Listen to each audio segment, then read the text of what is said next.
I am joined today by Judy May. Hello, Judy. Hey, how you doing? I'm not too bad. Now, you are involved with KOVA. That's one of the things I know of you about. Let's just start really simply with that one then, because KOVA is a name that some people may not know. I do now quite well. But what's KOVA all about? Good question. So, KOVA is a company that I set up in 2019, and it's to be a light in the media space. So that's kind of the bottom line, is that we want to be a light in the media world.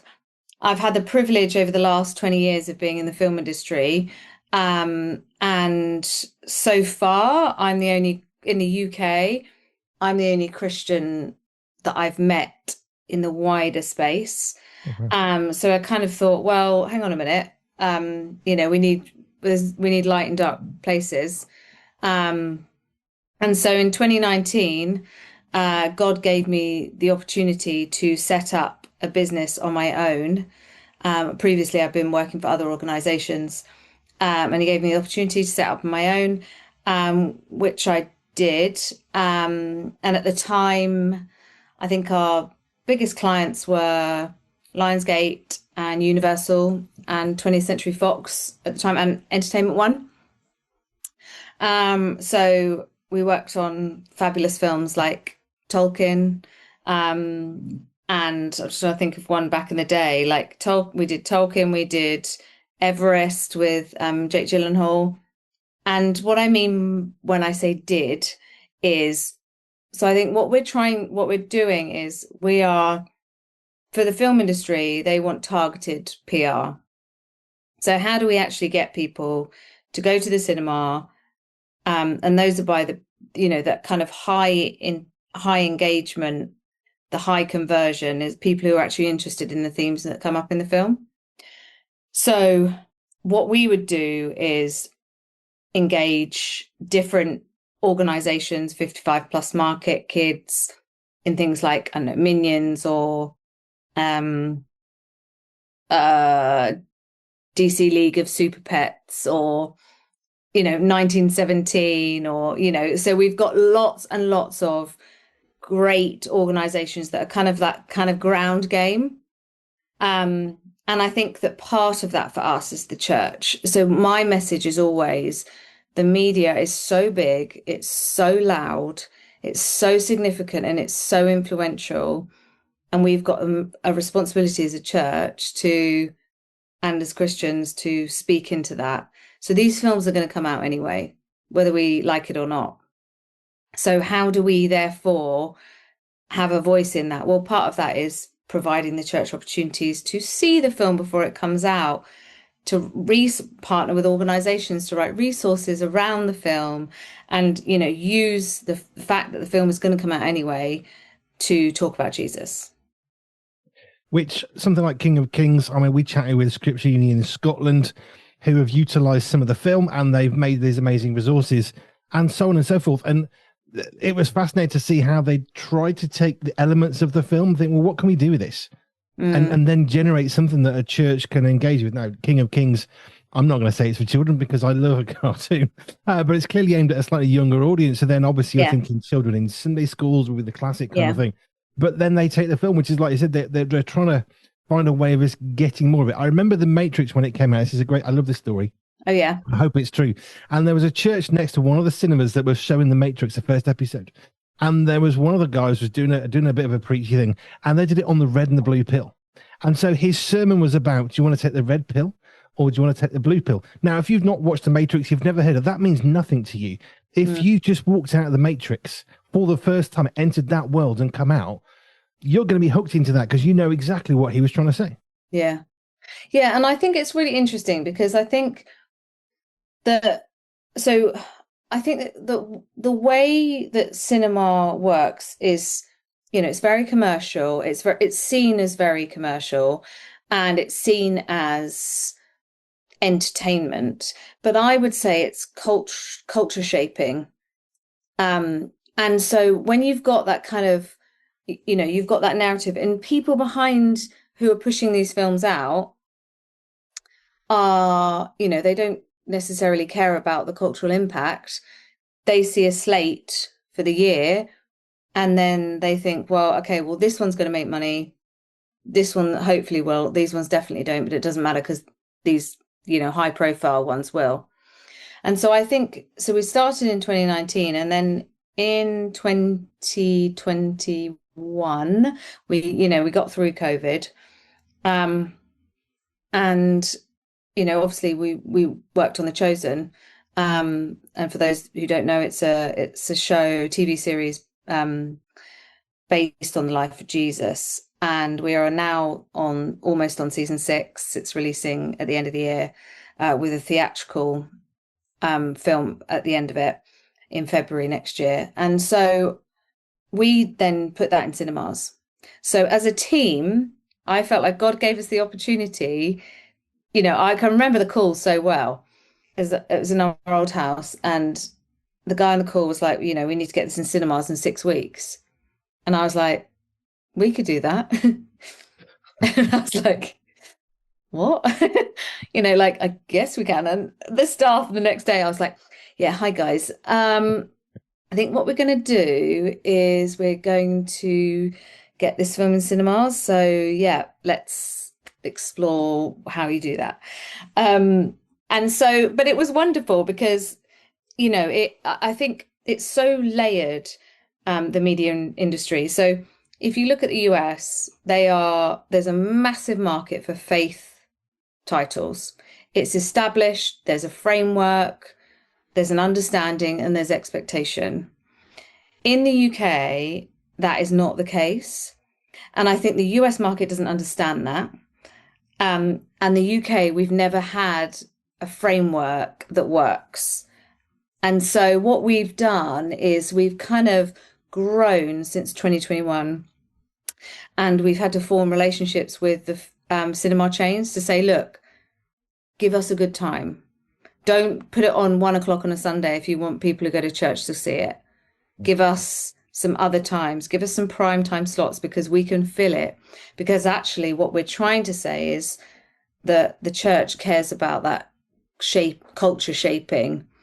And so, many people don't know this, but the highest grossing genre in the UK is horror. And so, well, I want to stand up against that. And so therefore we bought other titles from the US that people wouldn't have seen unless we'd bought them. So Unsung Hero, Jesus Revolution, Drummer Boy. And I think we also then got, Sound of Freedom, Cabrini, King of Kings. And so I think for us, how do we, as a organization, how do we bridge the gap between the church and mainstream in a way that you have to play the game here? We're not like America. We're more cynical. We're not like the US. We don't have that framework. So what can that framework look like in a way that therefore impacts culture? And I think that's been a massive journey for us, which all of the staff would say they're pretty tired. I don't know what it's like to get a film into a cinema. I have some notions of what that could be like, but I can definitely feel what you were saying about the staff of, hey, look, this is what we're going to do. And the mountain of work. But the thing is, if you don't take the chance and you don't think, yeah, do you know what? I think we can do that. Then you end up staying where you were. And yes, it could go wrong, but it could also go really right. Yeah, and I think what's beautiful, God cares about the one, doesn't he? And so I think looking at the stories that we got from Jesus Revolution in particular, actually, the lives that were changed because we put that film in cinemas and we took the risk. I mean, it costs loads of money. We lost money. But the stories that come out of it are so beautiful, and they are about the one and the one and the one and the one. And I think that, that's been really powerful in a way that we can spur the team on to keep going. I think the tricky thing for us is, business model wise, just being honest, in the US, you make a Christian film, you sell it, everybody makes money, and then they make enough money to make something else and keep going.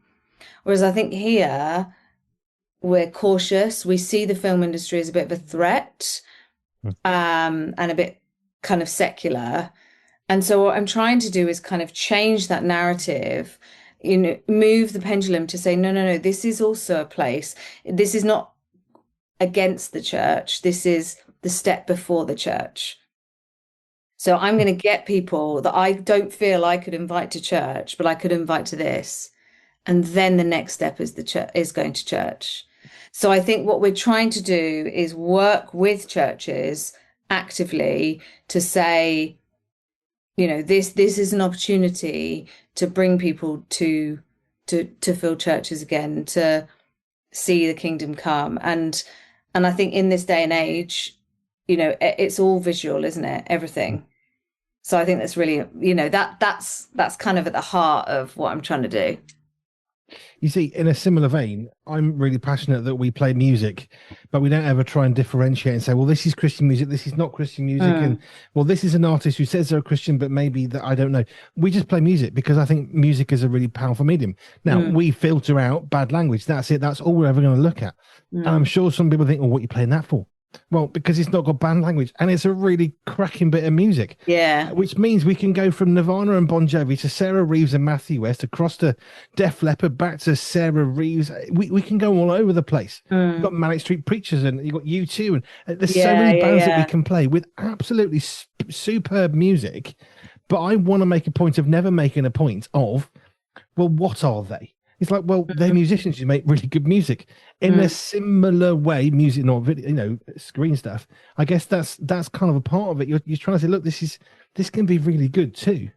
I think when I'll tell you a little bit just about how the business came along.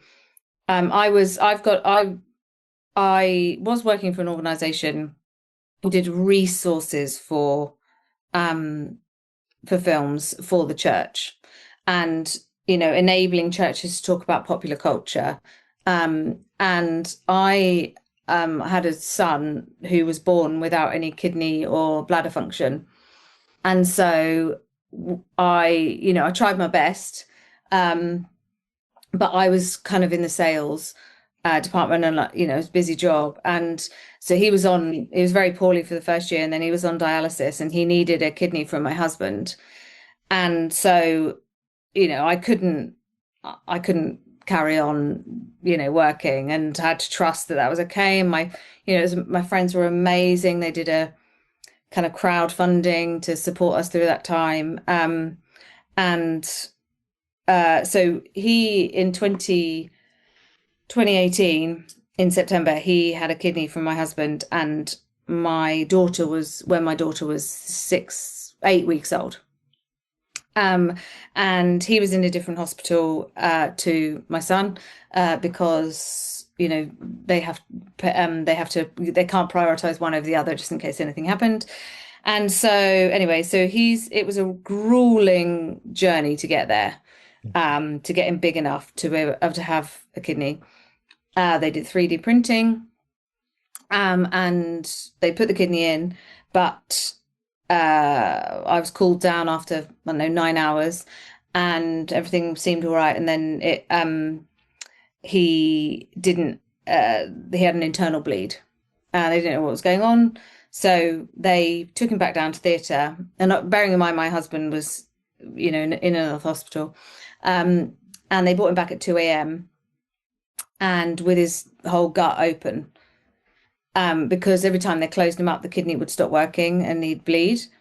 So they left him open, and I had this 8-week-old baby. My husband was in another hospital.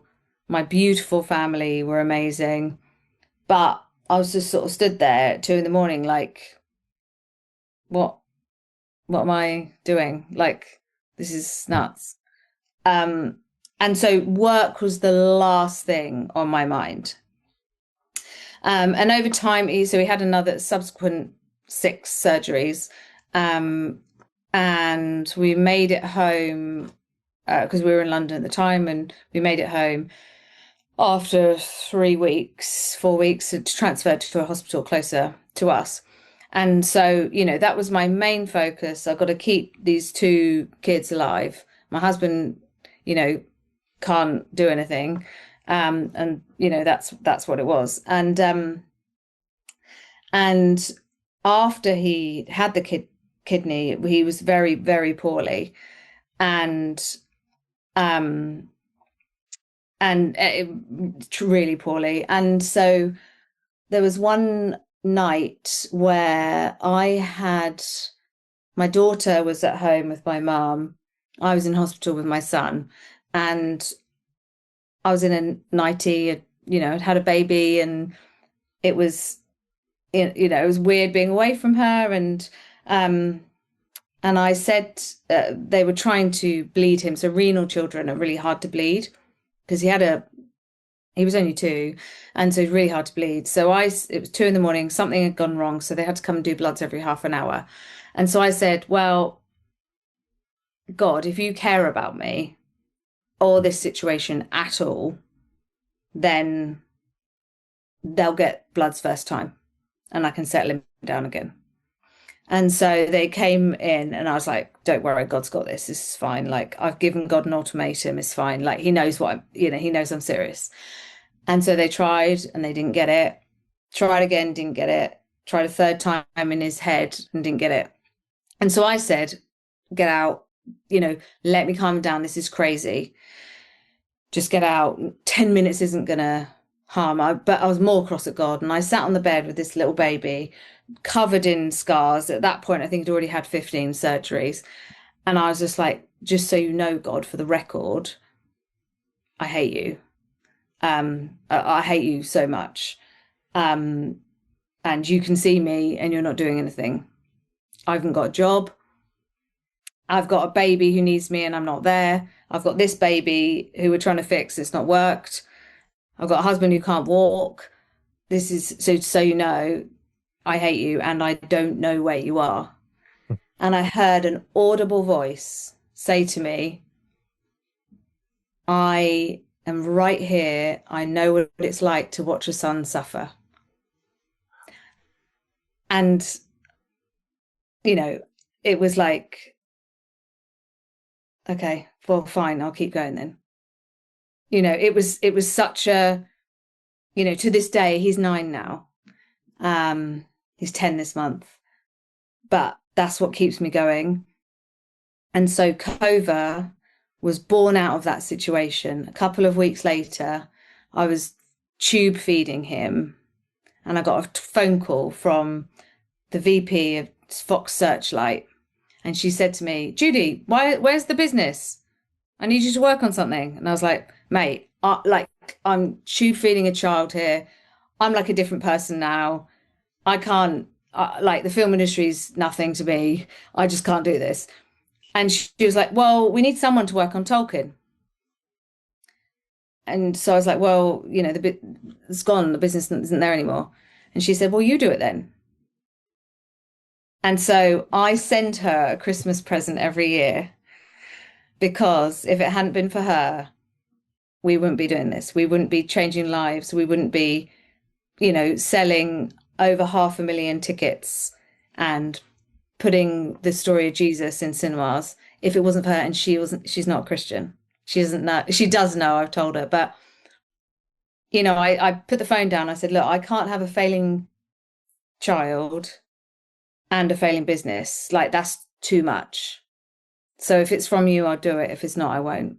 And then COVID hits, and you're like, okay, the cinemas are closed, Lord. I'm trying to remember what I said before. And but anyway, here we are. We've got a beautiful team. And we've seen lives change in front of our eyes. We've seen resources created that point people to Jesus. We've seen cinemas filled with prayer meetings, and it's hard work and it's hard graft, and it's not easy. But I always go back to that moment where Jesus said, he gets it, he sees me. And actually, that's why we're doing it, aren't we? So other people get to see that. Wow. Okay. I've been sobbing away as you've been saying that. So many bits of that resonate with me particularly. We almost lost our third child. It was actually fourth child, because it was all going fine. It was all nice and calm. And then all of a sudden the alarm was going off, and I was like this particular position. And I'd never heard of this thing. I almost lost our son. We almost lost my wife because of this thing. And it was one of God's moments, because the hospital was enormous. The maternity ward was vast. And Joe was the only patient for a bit. And so it was the doctor with the smallest hands, which I'm told was pivotal of no one dying. So he calls our son Peter, because it was a rock, because he came through. And I remember, this is the thing, they do a little mark when you go home. Crying, I remember this. They mark off all the wounds that are on the child, and they said, we're going to have to do more than one sheet. We've not done this before. But if the midwife or the social worker calls around to check up on you at so many days, they're going to think you've been battering this child, and we want to protect you. And they ran out of room for all the scratches and the scrapes and the bruising and the cuts. And it's just, you get through that and you think, but why? But then you look at it differently. You think, but the hospital was empty that night, and all the staff were saying, where are the patients? We just don't know where all the mums are who's supposed to be giving birth tonight, sort of thing. And it meant we had the entire ward pretty much, and we had the best doctor and the best midwife, the most experienced that came in, which was phenomenal. So you go through those things, but then you look through the other side and think, well, yeah, but God was there. You don't feel like in the moment, does it? No. But then you know that he is. I want to come back to the audible voice thing as well, because that's something that a lot of people are going to say, yeah, right, whatever. Now, I'm going to be honest. I've heard God's audible voice at least 3 times in my life. Everyone was massively pivotal. Part of what I'm doing today with Pure is because God spoke to me in a way that I'm not going to say didn't happen, because I know it did. Every time somebody hears about the first time that God spoke to me, they said, well, what did he sound like? And I always have the same response, which I'm curious about you, which is, I said, I have no idea. I don't care what he sounded like. I care about what he said, which was far more powerful than any potential accent that he may have had. What was that encounter like for you? Because I know that I cried for hours after that, that God wanted to speak to me. I would say, and I've actually had a conversation with somebody at a huge distributor in the UK about it, and she's not a Christian. She cried her eyes out when I told her, and I don't even know how we got onto it. But her question wasn't, she's a mum, and her question wasn't, what does his voice sound like? She wasn't a cynical, like, she wasn't a Christian trying to like get you to prove it. Her point in it was, you couldn't have made that up, because that's not the headspace you were in. I was angry, so angry. I was so tired, and I was so done. I was like, I can't, this is just, I had blood on my Mickey Mouse nightie. Like, they gave it to me. That was not my choice, by the way. Just for the record. And, I had blood on it, and I was holding this tiny child that we had given we were given at the hospital this golden opportunity to give him a kidney, and it hadn't worked. So that was it then. That was it. It's not worked. Yeah. And he had, subsequent surgeries. He had about another 15. And so at the time, I was not thinking, what would God say? Do you know what I mean? I was thinking, you're out, I'm done. And actually to say that, and I think it's like, I'm laying in the dirt with you. And that isn't what I was thinking. It's totally disarmed me. Yeah. So in terms of what it sounded like, I don't know. Like you say, I don't know. But it certainly wasn't where my head was at. And it certainly isn't something that I could have thought of in the time, or from then. It just wouldn't occur to me to think that. No, I would agree with that. I remember I was really angry at God, similar to you. Spring Harvest, which is a very big Christian sort of festival every year. And I was there, I was about 15, 16. I was in the middle of this room, it was completely deserted. And I remember saying to God, where are you? I had lost dad walked out when I was 4. I had real issues with any guy who came along, ruffled my head and said, how you doing, son? That never went down well with me, because you're Yeah, not my yeah. dad. And a few of them now who became friends later on said, yeah, we realized that was the wrong thing to say. But I remember God saying, you're my son, which was the worst thing. And yet it was the best thing. Because it disarms you, doesn't it? It takes away all the anger. God, I didn't know I was going to cry so much for this one. It disarms all the anger that I had and all the kind of absence of a dad. And all of a sudden, like I said, I wasn't in that headspace, because that's the worst thing that God could have said if I'd have planned it. Yeah. It changed my life, though, because it was the best thing he could have said. I love it. I love the way God does this. Like, I don't know, a connection that we're having in this interview, the way that he encourages me. You know, I'm actually having some counseling at the minute just because of the stuff with my son that, you know, it's been years and I haven't had any. And I think over the last year, I've sort of reached a point where I was thinking, all right, I need to address some of this. And so it's today. And I love the way that some of the stuff you're saying is this, it really rings true of my counseling session that was 3 hours ago, you know, and then also the way that we're encouraging each other as a parent, as a follower of Jesus, and also it's somebody, you know, the most humble, loving man of all time ever. And having a glimpse of that gives so much. And I think that's, you know, it's really encouraging to hear other people's stories, I think, which is kind of why I wanted to share this as well. Well, this is the thing, though. I find it interesting also about your point about the cynical thing of what did it sound like? Was it really real? Because when I haven't mentioned this to many, because I think most people think he's off his head. I don't care anymore. But I think most people who have not had that kind of encounter with Jesus are more easily saying, oh, that's really amazing. You know, what did that do to your life? Whereas I think for a lot of Christians, if they've not had that, it's like, well, I haven't had that, so you haven't had that, so therefore it doesn't exist. And I think there is an openness to who God is. Sometimes it's greater outside of the church than in, which is why cinema, movies, films are such a good medium for the gospel. Whether it's, you know, a film that comes out of a church written by a bunch of Christians and it's got a Christian thing, maybe. But actually, there are so many other films where you can see God's so much through the actors and the characters and the film and the plot, and yeah, it's amazing. We brought out a film in October called Sketch, and for the team, it was like a lot of our favorite titles to work on. And it had a wide release, and we did it over Halloween season as a kind of alternative for a family offering. Were there prayers in it? No. Was there a vicar in it? No. Was there any mention of God? Not, no. But it was a story made by Christians, and it starred Tony Hale from Arrested Development. He was just an amazing guy. And the story was about grief, single parenting, loss.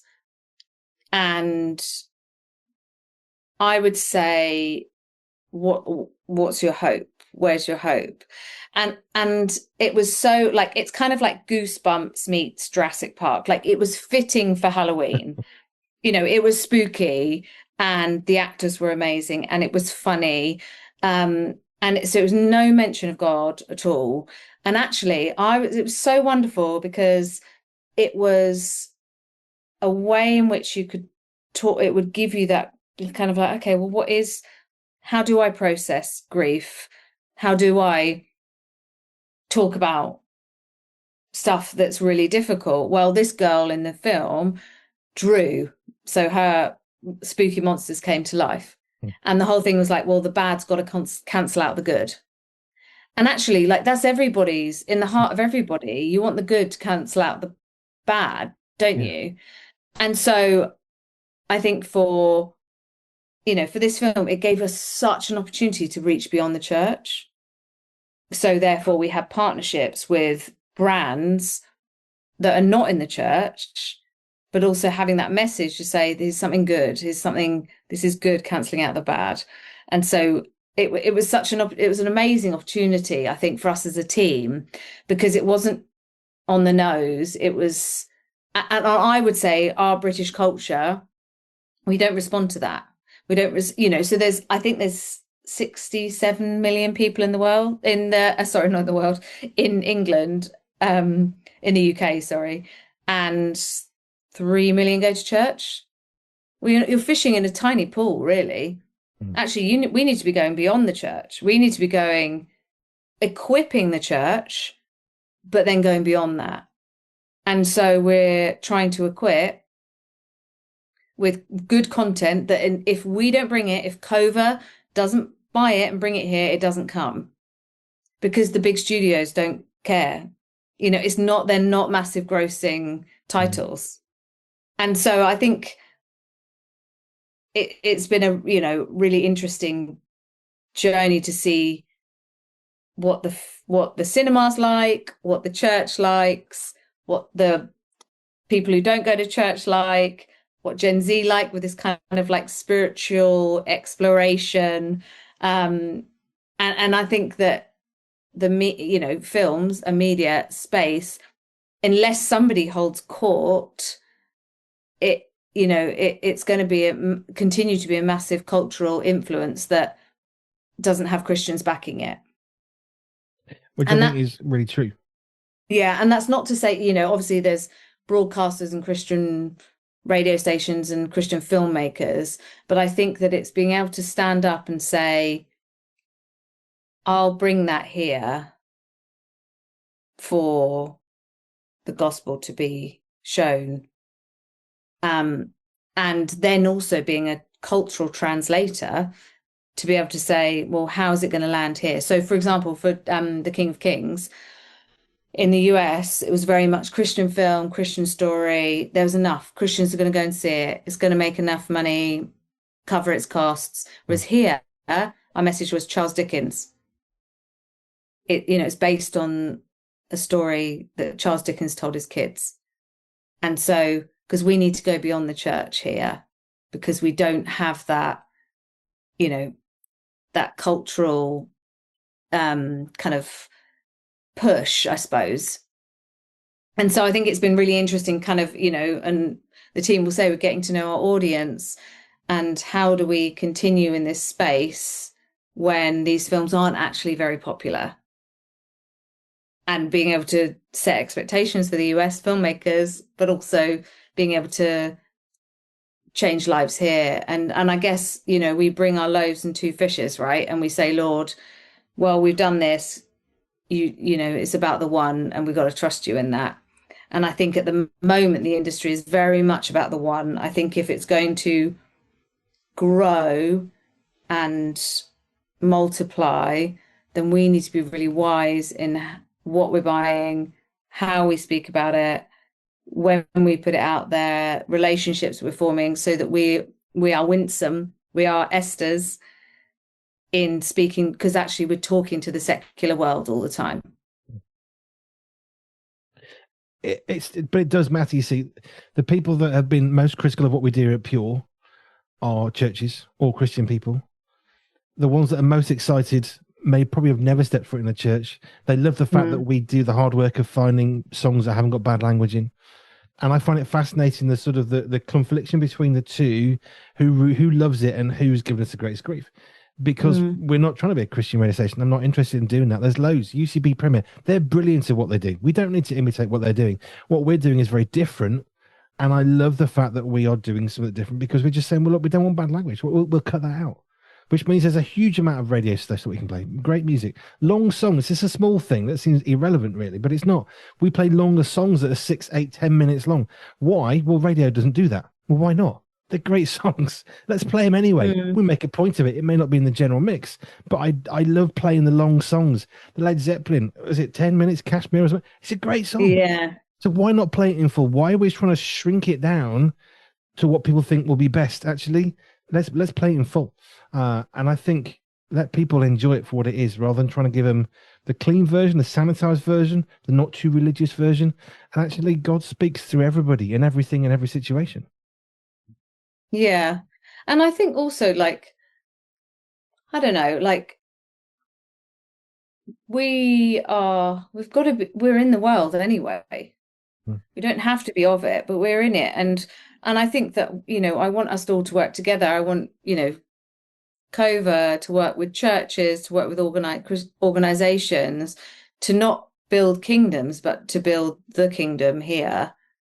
And to be free with information, to trust Jesus about where he's heading, where he's leading, where we're supposed to be.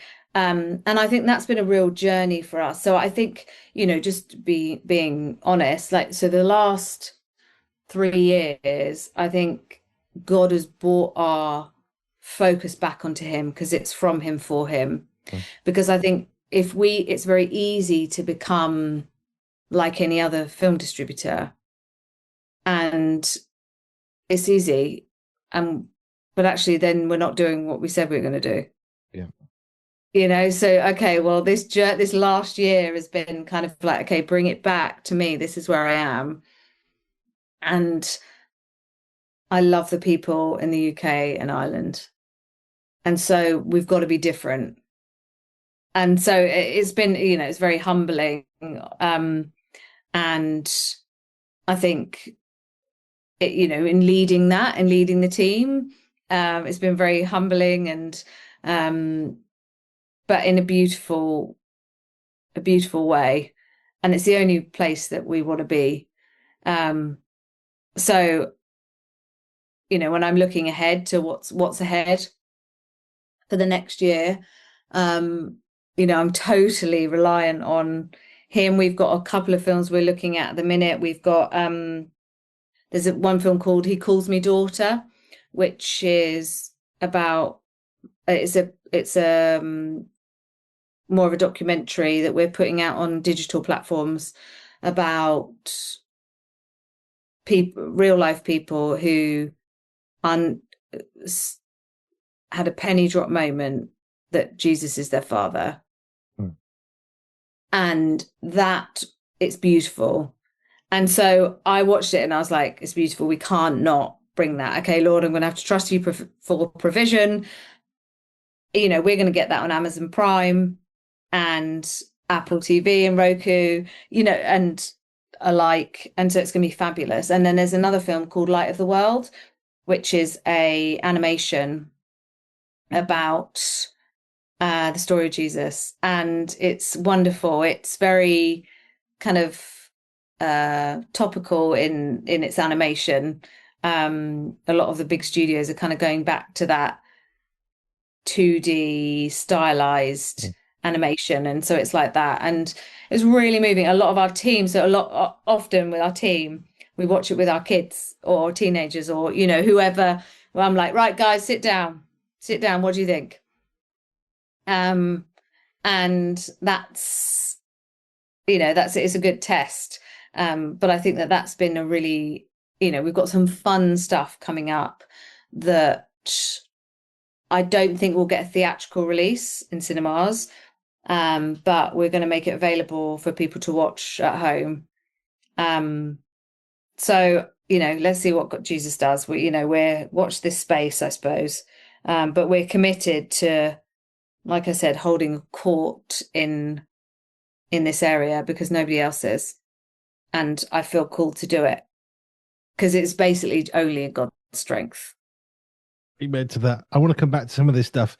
You've talked a lot about faith, especially with your children. What was faith for you growing up? Were you surrounded by people who were just encouraging your faith? Was it more of a battle of what is this thing for me? How would that work out for you? So my dad was as a vicar. So I grew up in a church plant over in Suffolk. So he trained when I was younger, when I was a baby, and then we did a church plant over in Suffolk in my childhood, which was amazing. I mean, we were right in the thick of it, a new estate, and different church buildings. I was actually thinking about it today. I was just trying to revisit like the church building that he then built, still going strong, which is wonderful, and still love the people there. And then we moved to Australia. He did a job swap when I was a teenager, which obviously didn't go down very well at the time, but it was amazing. Great life opportunity. And then we moved to another city, and he was a vicar for 12 years until then he went to go and work for an organization for CPAS. So my parents, my mum's got a Christian charity helping people with eating disorders. So there's some fabulous role models kind of set me up for some wonderful things. So yeah, I've been a Christian. I gave my life to Jesus when I was 7, after a car accident. We had a car accident as a family in the south of France, and that was I can remember it really well at New Wine, and with Captain Allen doing the kids' work, and I got the gift of tongues when I was 7, and I had a massive ball of bubble gum in my mouth, and the lady was like, I can remember saying, "Do you want to spit that out?" I was like, "Yeah, okay."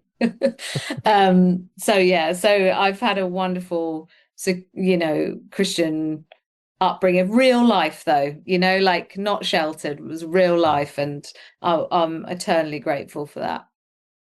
So a bit of traveling in there, Australia, obviously, quite far away from the UK. Yep. But then you have this call to do KOVA, and you get 2 choices, right? I mean, we've had the same one when we were asked to do the radio. You get the opportunity to say, no, that's not for me, God. I'm sure you're making a big mistake. For me personally, I was just saying there are so many better people, far more equipped.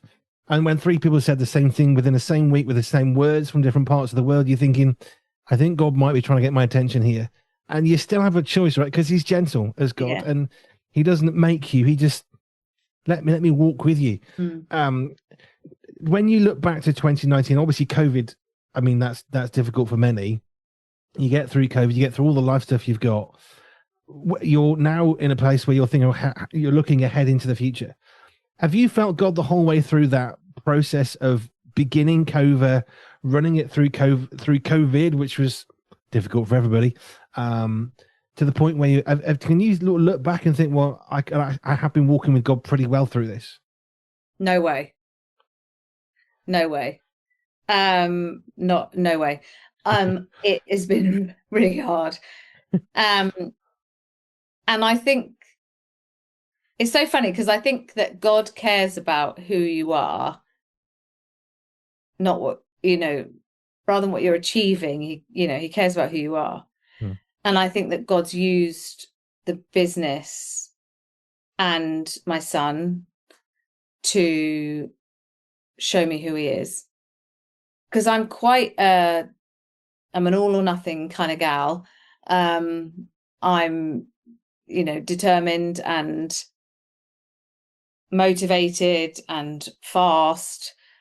And so I think in the chaos of kind of a lot of the stuff that I've chosen, he's used it as a reminder of how kind and loving he is. But I haven't always seen that. I think so I'll give you an example. So last year's from September to December, I was waiting on a cancer diagnosis for my son, and it was because of the medication he's on, it's way more likely, and he had something removed, and I just had to wait for ages. And every day I was at work and I was like Googling like the how can I rephrase this sentence to give me some more information? How can I'm in the office and I'm pretending to work, but I'm like, no, I need some more info. And then I come home and I'm angry, I'm annoyed. I'm like, and I think that how do how am I therefore a mum to 5 children when I get home, a kind of CEO of a business when I'm in the office, and what does that leave me at all? And so I think it was an excruciating journey of a reminder, and that's what brought the business back to Jesus, though. Because we were in the weeds of doing kind of conducting business the way that other distributors do it. And I think, although it seems extreme, I don't think, it's like, I'm going to use this situation. I didn't bring it, but I'm going to use it to bring you back to me. Not because I'm angry or anything, but because I can see you doing it in your strength and I want you to do it in mine. And so I think that by Christmas, and the diagnosis was negative, which was an absolute miracle. We were prepared for the alternative. And I feel like Jesus was like, we live in a fallen world, bad things happen. And, we don't have to get into the theology of all of that, but, we are in a fallen world. I do have a poorly child, but in that, come back to me. And he's not saying it because he wants all the glory. He's saying it because he loves me and he did what he did for me. And it's about the one. And I feel like, if he hadn't have done that, it's like a counseling session, but if he hadn't have done that for me, then I can't then lead my family in the business. And it's a reminder. And so I think, we're in the world, like it's hard. Easy, quick fixes, easy access to stuff. It's hard, but actually he calls us to be different. And in his grace, in his humility, and his kindness, he uses his stuff to bring us back to under the shadow of his wings, where we are actually whole and safe, because nothing else provides that. I love that. I can sit and listen to all this stuff all day. I really can. But I also need to wrap it up. I think what's fascinating is I'm chatting with somebody who's had some very similar experiences, very different scenarios and situations, and yet God carries us through those hardships. And one of the things I've been going through the last 6 months is realizing that it's about the one, which is one of the things I'm always saying. It's about the one listener or the one reader, because that's what matters. People matter. And if we're not careful, we end up copying what everybody else is doing that might be vaguely similar to us. And the thing is, God's plans to us are insane and crazy.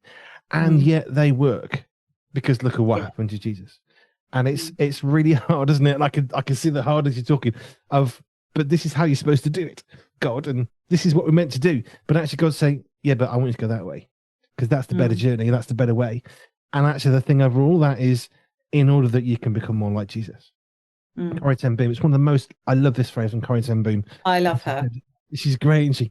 And it's one of the things about this journey prepares us for heaven.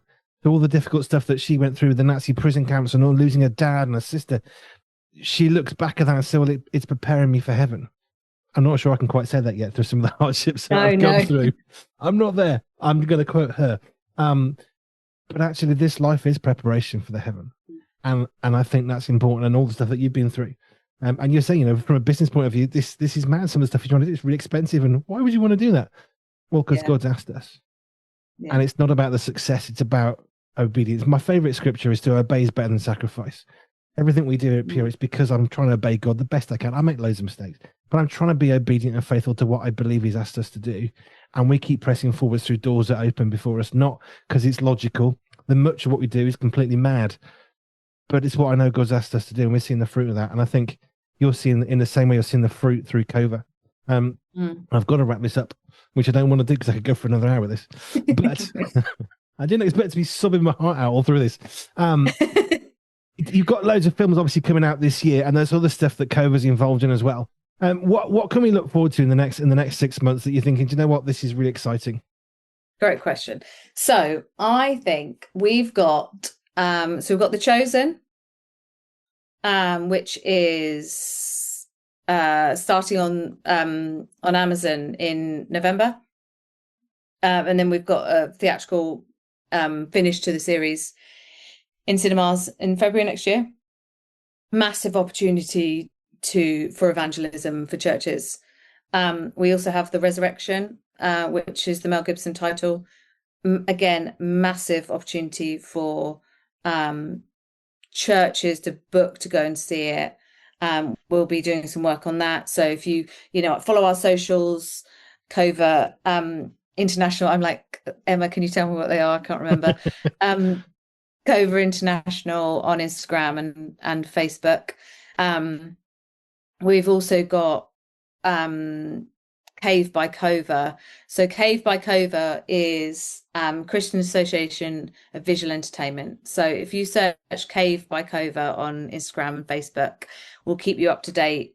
That's kind of like our Christian community, where we're trying to enable churches and individuals to have extra information about and kind of first-hand information about some of this stuff.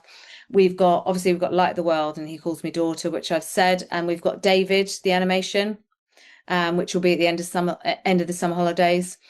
And then we've also got Narnia next year that we're working on. And then there's a couple more so that we can maybe say in time.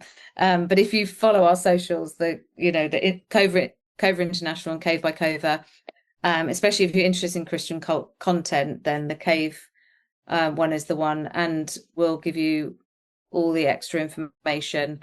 And there's some exciting stuff. We run red carpets in London, and we do nationwide screenings. We do some really fun stuff. We've got some incredible merchandise. We're showing up for a lot of Christian festivals this year. We've got the Chosen Encounters that we're initiating, which is helping churches use the content of the Chosen to talk about Jesus and invite people in. There's so much resource, visual entertainment that we can use to bring people back to the church. So that's kind of our heart, and that's what we're pushing. So that's kind of a summary of what we've got going on the next 6 months. Cool. I really need to finish this. If someone's going through some difficult times, what inspiration can you give them? You've been through some really hard stuff. Clearly, you're going through some hard stuff. Clearly, I did 18 months of CBT PTSD. It's hard when you have to go through that stuff. For folk that are listening, thinking, yeah, it's all right for her. She got through her problem. How would you help inspire them to keep going? Good question. I would say I'm not through it. I would say the hardest thing is that I've had, 9 years of hardship, and I've got another 9 and to infinity, where I'm giving a child stuff that I don't want to give him. I don't want to give him the responsibility of the things that he's got. I don't want to give him illness. I want to give him fun. And I think in that, the only answer is Jesus. Are you either, and before this call, I was listening to some Maverick City, and I was on my knees in my living room, and I said, I'm in. Because up to a lot of the time I say I'm out. I'm not doing it. I'm out. But today I've said I'm in because he sees me. And actually, ultimately, that is what faith is. It's the hope in the not yet, and believing that God is who he says he is. And so I would encourage people to reach out to friends, reach out to colleagues, reach out to your church, reach out to me. I don't know, go on socials, reach out to me. I'll be more than happy to speak to people about the reality of walking this crazy life out with and in brokenness. Judy from KOVA, thank you. I did not expect to be blubbering and snotting my way through the interview. But the thing is, life is not clean and it's not pretty. It can be amazing fun and it can be messy, but that is life. And that's what makes life exciting. And just endorsing what you said, yeah, Jesus is enough through the hardships.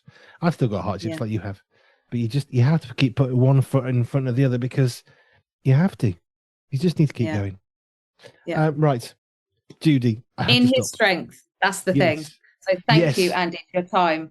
I really, really appreciate it. In his strength, absolutely. Go to God. He'll help you. Judy, KOVA International and Cave by KOVA, thank you kindly for your time.